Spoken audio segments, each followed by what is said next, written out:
circled the periphery of the house, mentally rebuilding and refurnishing each room. There was the bathroom with the pedestal sink, where she'd fallen and chipped a tooth while she and Thomas were horsing around. Her bedroom, where she retreated to write poetry and listen to music, but mostly to get away from her mother, and the living room, with a couch in front of the fire. For the first time, the actual destruction of the house didn't have the feeling of something that had happened to her personally. It felt instead like an epic or a myth. And it was mythic, really, the way her father had destroyed everything: his house, his family, and of course, most tragically, his son.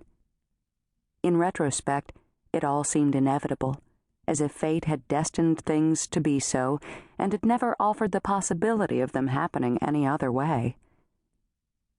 "So I guess we'll put the reception tent here, right?" Clay was standing several yards away, sweeping his arm to include the relatively flat area where they were both standing. She looked at him blankly. There was something incongruous about the sight of him on this property. He didn't seem to belong here, and that concerned her. "Em?" "Sure, that makes sense."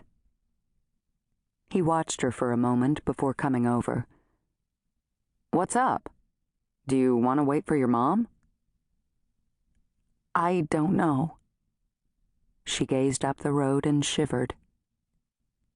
He wrapped his arms around her, rubbing his hands up and down her back to generate warmth. She looked into his face. She loved that face. She knew she did. The soft curves of the nose and chin, those beautiful eyes rimmed with thick black lashes. This is an amazing person, she told herself. A unique and amazing person. They'd come here the first time a few years ago, after they'd been together about a year. She'd brought other boyfriends before Clay, and something about being on this property with them had forced her to stop lying to herself about them. But with Clay, it was the opposite, a sure sign that what they had was real. He hadn't felt the need to act formal and somber as they walked up the hill and through the woods, nor had he felt a compulsive need to lighten things and make her laugh.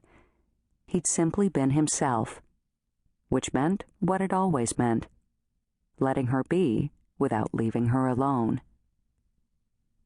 She watched him walk away and lower himself to the ground.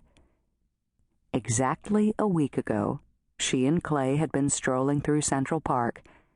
It was a perfect fall day, crisp and bright, and the entire city was reveling in it. But when the two of them arrived at the Alice in Wonderland sculpture, they found themselves alone. Clay suggested they climb up on the mushroom, as they often saw children do, and laughing, she agreed. As she began to pull herself up, however, she noticed that he hung behind, jangling his keys in his pocket. "Don't worry," she told him. "Nobody's going to see you." He looked at her with a funny smile. "I'm not afraid of looking dumb. It was my idea in the first place." Once they were both up there, lying back on the bronze surface, they stripped off their jackets and used them as pillows. After a couple of minutes, he took her hand and slipped a delicate pearl ring onto her finger. He watched her face with anticipation. "Emily, will you marry me? I would kneel, but—" Indicating the absurdity of their location, he gave her a quick, apologetic smile. "What?" she said, still stunned. "No way." "I hope that's not your answer." She laughed. "Yes," she said, kissing him. "Of course I'll marry you. Definitely yes."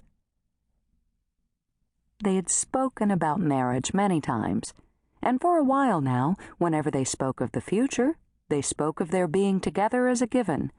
But still, this was a surprise. "Oh my God," she said, admiring the ring. "How long have you been planning this?"